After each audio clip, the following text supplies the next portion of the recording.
Hello, my name is Teacher Dan from ESL Teacherama. We give you hints, tips, advice, and other useful things to help you with your online ESL journey. First off, I do have to apologise for the delay in the video. I have been dealing with a horrendous chest infection. I'm all better now, no need to worry. Was bad. At one point, I did think I had COVID. Took a test. Thankfully, it was negative. I've never felt more glad to have failed a test before.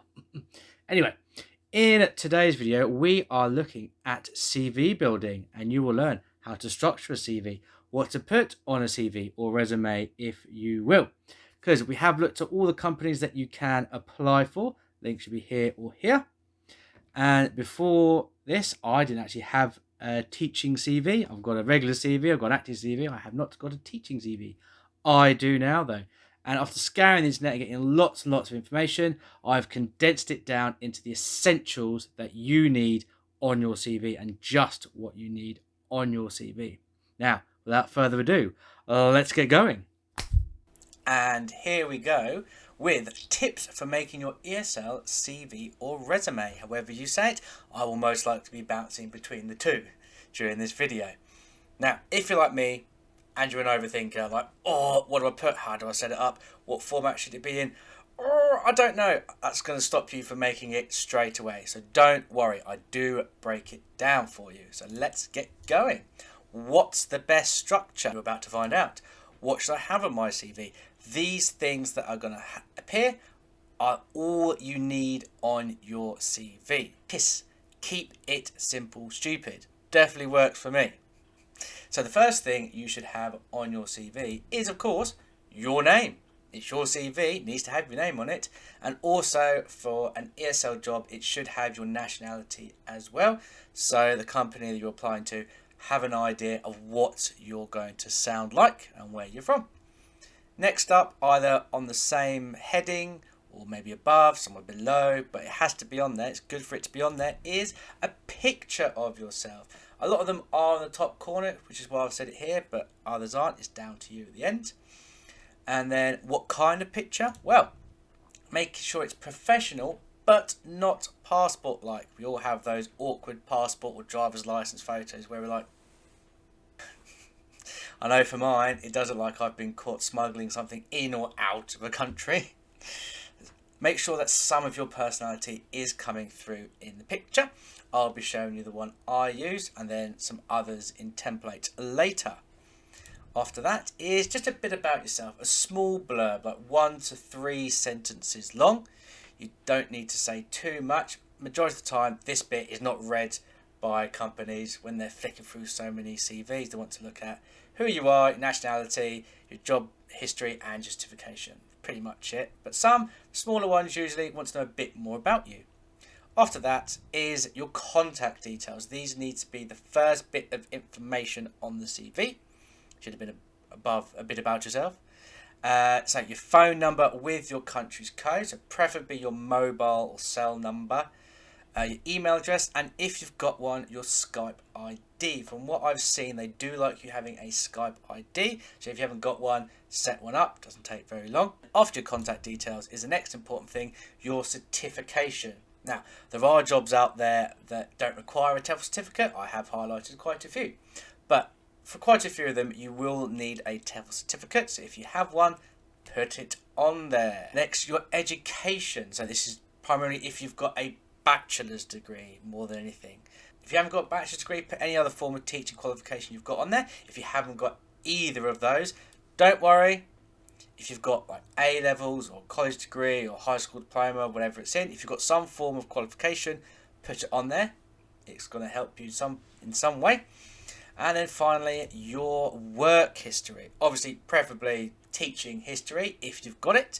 If you haven't got any teaching experience, do not worry. Just put your regular work history and say if in your job you were a supervisor and you trained up staff. That's teaching. You were teaching them how to do something. You were telling them. If you've got kids or you've got a sibling that has kids or you've got friends that have kids and you've interacted with them in some way or taught them something, helped with their homework, that can count as a form of tutoring. And that's it. These are the things you need on your CV. That is it. Remember, keep it simple. When it comes to the wording of your CV, bear in mind that you will most likely be having it read by a non-native speaker.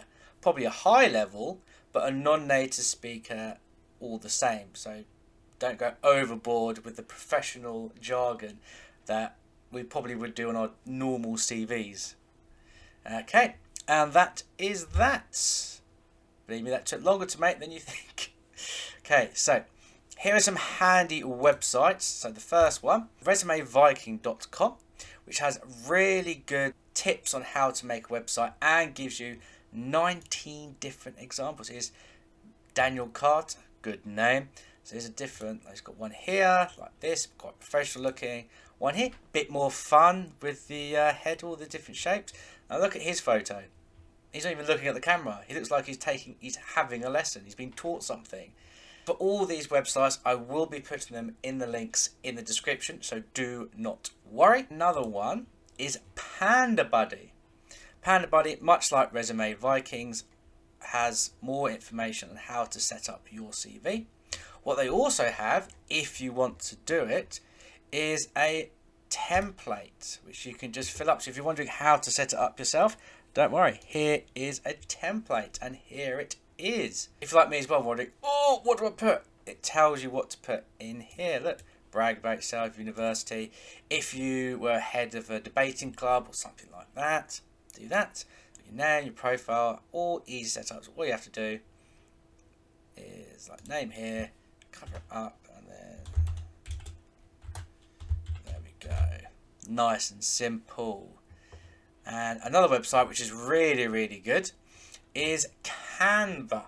Look at all these templates you can choose from. So many. So not all of these will be readily available. Canva does have a pro side, which you do have to pay for. I think they give you a week or up to a month's free. I can't quite remember. But you can always just get a free template, fill it up, download it, then cancel it so you don't have to pay anything. I have a free account. Canva is quite expensive to begin with, like £100 a year. Look at all these ones you can choose from. Not all of these people are for ESL. Doesn't mean you can't use the CV for it. So let's look at Sia Rodriguez. So she's an accountant. All you got to do, click on customize this template.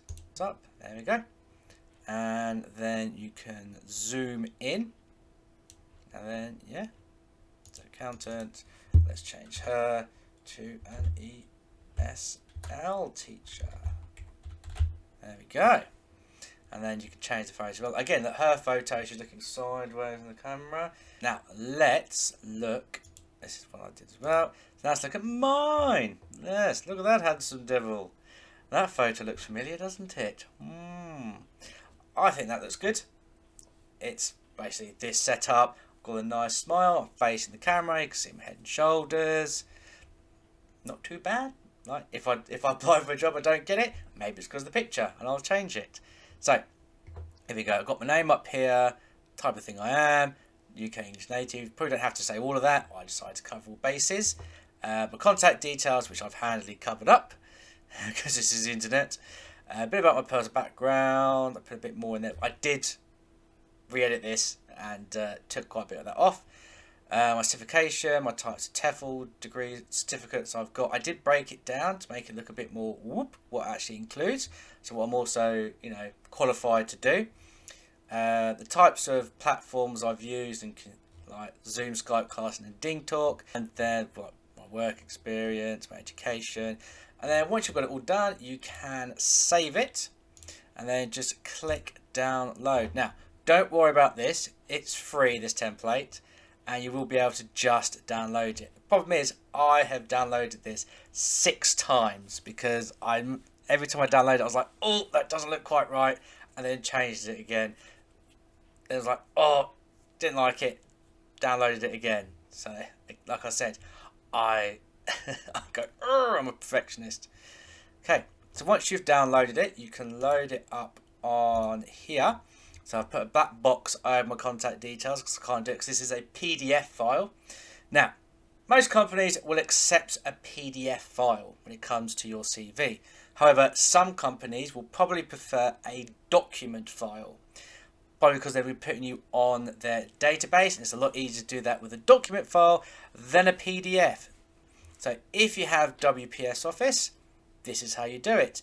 So just click on PDF to Office, to Word, there we go. And you click on what type of docx, quite common now, or just a regular document. Click on Start, Convert Now, boop doop doo, and that is done. And there we go. And that is it. Hopefully this gives you a really good idea on how to fill out your CV and or resume. And good luck. Choose your template and away you go. Don't overthink it like I do. I'm a massive overthinker. Remember, keep it simple. Okay. Good luck. And thank you, Lower Definition to me. It's amazing to see how much my hair has grown in the 2 months since I took that picture. Now, as Smaller Me said, all the links will be in the description below, as well as a link to WPS Office. If you haven't got it, do recommend it. It is very good. I think it's better than Microsoft Office. It is completely free as well. There is a paid version, but I've never had to use it. You get so much for the free version.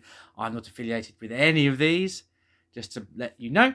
And in the next video, we will be looking at intro videos. But if you've not had a look yet at the videos of companies outside of China you can apply for, please do so now. Don't forget to like and subscribe. And until next time, bye-bye, everybody. Bye-bye.